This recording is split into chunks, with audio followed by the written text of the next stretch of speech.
Hey, badass business owners. Right now, if you're listening in real time, we are just entering September. And I think it's time that we take a moment and realize that we are done with the majority of the year. We have about 4 months left. And here's what you need to do. You need to make sure that you take a pause and you really dive in to see how you're doing through the first 8 months of the year. This way, you still have time to be able to course correct and try to maximize your profits as you head into the back half of the year. There are quite a few of you, for example, that have to take the money that you've earned in the first half of the year to float your business through the back half of the year. And there's some of you that are the complete opposite. You are about to go into your season and make the most money. One of the mistakes that I see people make is that they just continue to go month to month and just kind of go with the flow. But for those of you that do really well during the winter months, you need to be putting things in place right now to make sure that you are as successful as you could possibly be. For example, do you have to order any kind of materials or ingredients that are used in the products or services that you provide during the season that's coming up? Now, sometimes it's because you make things. You might make candles, you might make tchotchkes, gifts, things that people buy, and therefore you need to take full advantage of the Christmas holiday season. But for some of you, your service-based businesses go crazy because people start getting their homes ready for the visitors that are coming during that time frame. Off the top of my head, carpet cleaning businesses always tend to jump up in the months of September, October to get ready for the November, December traffic.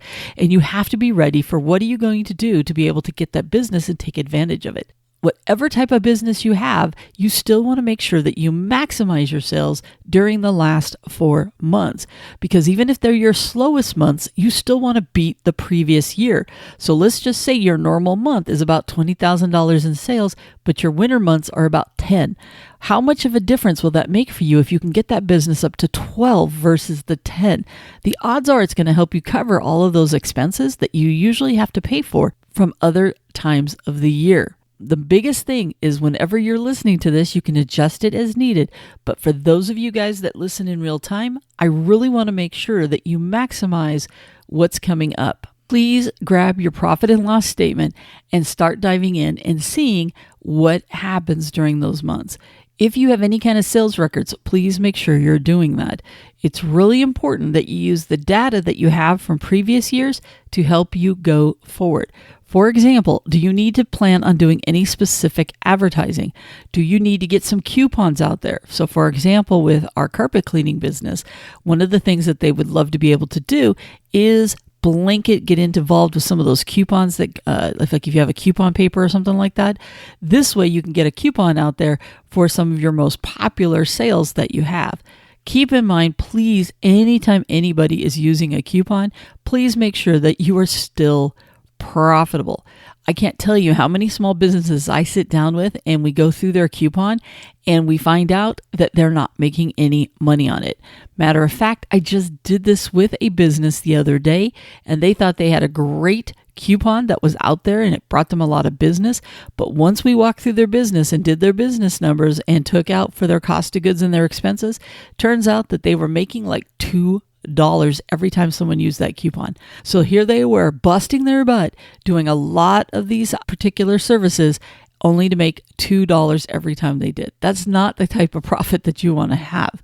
So please make sure that you're looking at the coupon. You want to be able to drive in more business, but not at the sake of the fact that your business breaks even and doesn't make any money at the end of the day. The other thing is, I don't want you to limit your sales. There's a lot of time businesses do not order enough product or they don't order it soon enough. And what happens is the business starts to take off in, say, early October, but yet the product isn't arriving until that same time frame. So they really miss out on 1 to 2 weeks of sales. Now, that doesn't mean that you need to overorder, so this way come January, you're sitting on a bunch of merchandise. It is a fine tuning of your business year over year to know when to get in and when to get out. So please make sure, though, that you don't miss the window of going up.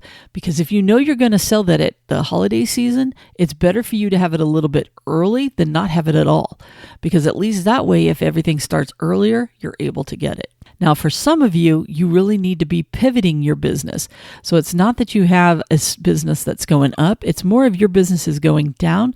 So this is the time frame that you pivot to pick up other services that you could possibly offer. For example, a lot of landscapers double during the winter months into doing things with the snow, and or I've had some where they start doing Christmas lights and stuff like that for people. If they do anything to do with roofing, some roofers go into season during the winter, some go out of business. I've watched handyman do the Christmas lights. You're going to notice, I'll mention Christmas lights a couple times. People do not understand. People that pivot and do Christmas lights for about 4 to 6 weeks make some really good money. The key is not to undervalue what that service is worth to the people that are doing it. You don't have to do it for like $20 because some people have very complicated roofs and you can make some really good coin doing that. It's one of those great side businesses. Sorry to deflect on the side, but if you're looking for something that you can do during the slower months in your business, it's definitely worth looking at, especially if you're used to getting up on people's roofs. You already know what kind of caution to take, so it's a great add-on item. Listen, my main thing that I want to get across to everybody is it's never too early to plan for those winter months. So yes, this is early September. Summer is just finishing up.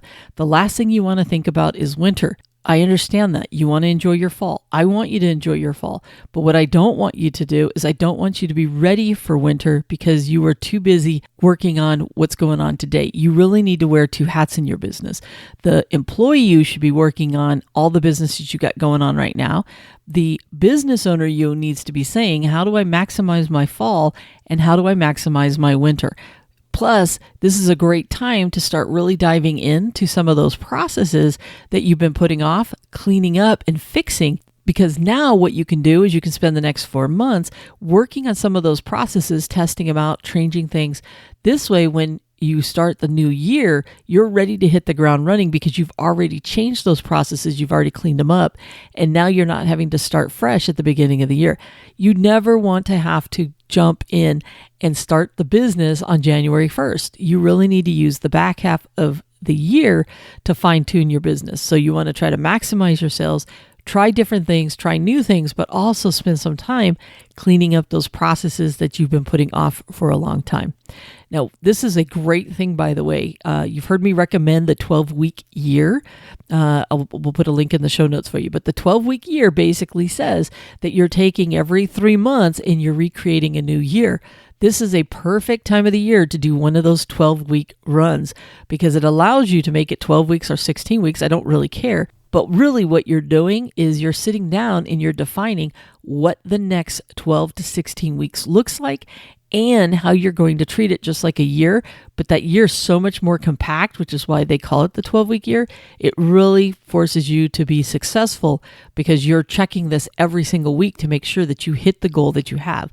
You're not putting tons of goals in there. You're picking 1 to 3 goals and trying to make them happen. So if you think about going into the end, it might be how you're going to maximize your sales. What's the specific goal that you're going to put in place?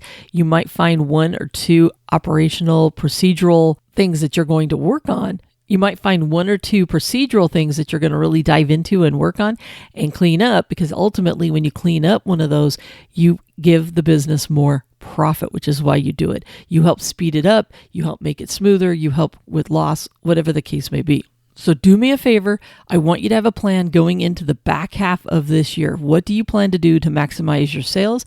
Make sure that you have a plan of how you plan to do that. And I want you to make sure that you're looking at all the processes in your business. So this way you can find out which ones do you really need to give attention to. So this way you can really finish the year strong, have the best sales that you can, but definitely have the most profit that you can. And you're setting yourself up for success going into next year. So I know I'm early, but this is the time when you need to really make that switch in your head. The time to do this is not November, not December. Believe it or not, September really needs to kick in for you. How do I finish the year strong? How do I maximize everything? And how do I set myself up for success in the coming year? That's why we're talking about it today. And I know you're going to listen, and I know you guys are going to rock it and finish this year strong and be set up for a fantastic year next year. All right, with that, I'll talk to you on the next episode. Bye for now. Hey, badass business owner, before you go, as you know, I'm a huge believer in you knowing your business numbers. After all, it isn't about how much you sell, it's about what you keep. And the best way to grow your profits is to start diving in and understanding those business numbers. To help you on this journey, I have created the Know Your Business Numbers course. We will walk through how to read your profit and loss statement. You'll learn the key calculations that'll help ensure that you're making a healthy profit on all of your products or services, plus a ton of other good stuff that'll help you learn how to use those business numbers to create even more sales and profits. Just check out the link below in the show notes or visit knowyourbusinessnumberscourse.com. So if you're ready to increase those profits, it's time you start diving into your business numbers.